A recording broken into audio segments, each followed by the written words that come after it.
Naptown Tuner here with another quick automotive video. Today I'm going to be talking about a rebuilt, remanufactured long block engine that I found on eBay.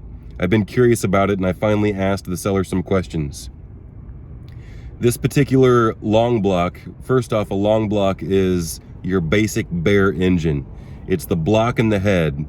The block is going to have the oil pan and everything attached. It's going to have the oil pump, the timing chains. It's going to be timed. The cylinder head's going to be bolted on.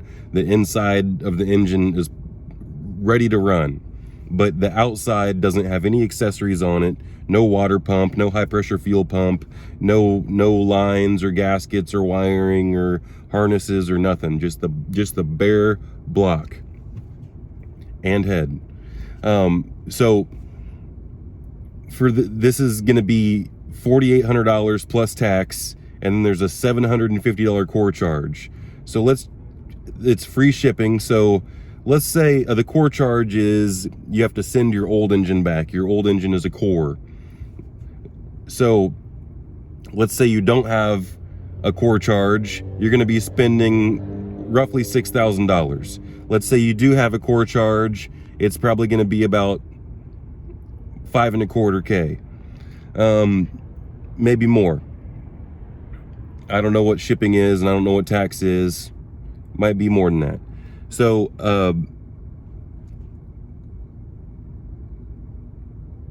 what are you getting for this? What are you getting for this engine?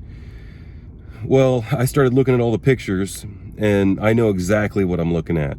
I'm looking at these pistons, and the pistons have the waffle style oil scraper ring. So I asked him about the pistons.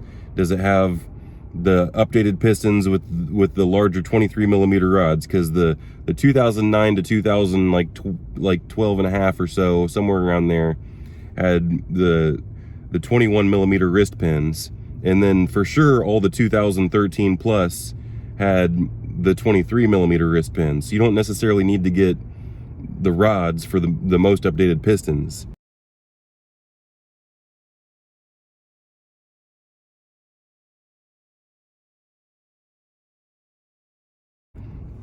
But it's saying that everything's new on the inside of this engine.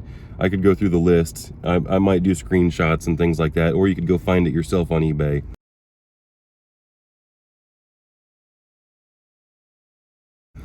But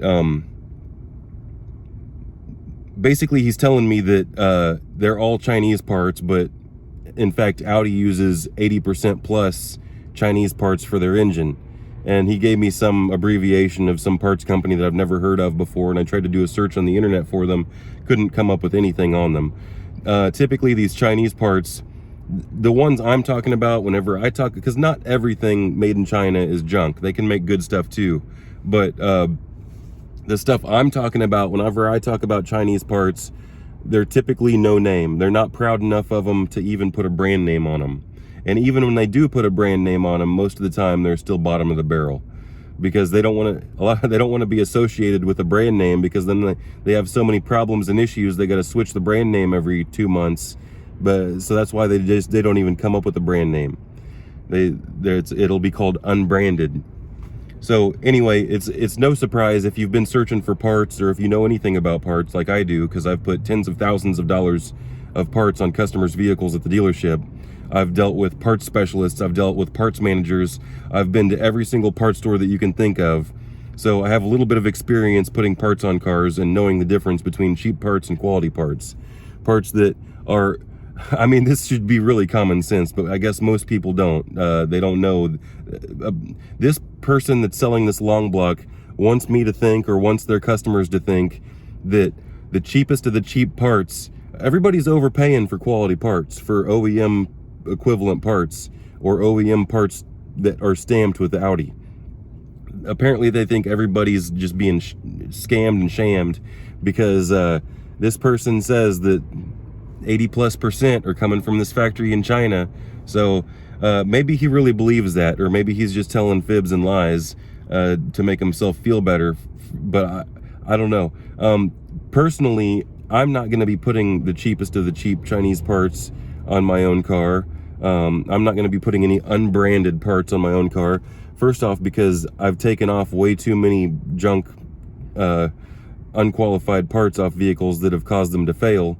And not only that, but even at the dealership, I've worked on a lot of cars that come to the dealership, and the parts that have failed have been the aftermarket parts coming from independent shops and from other places.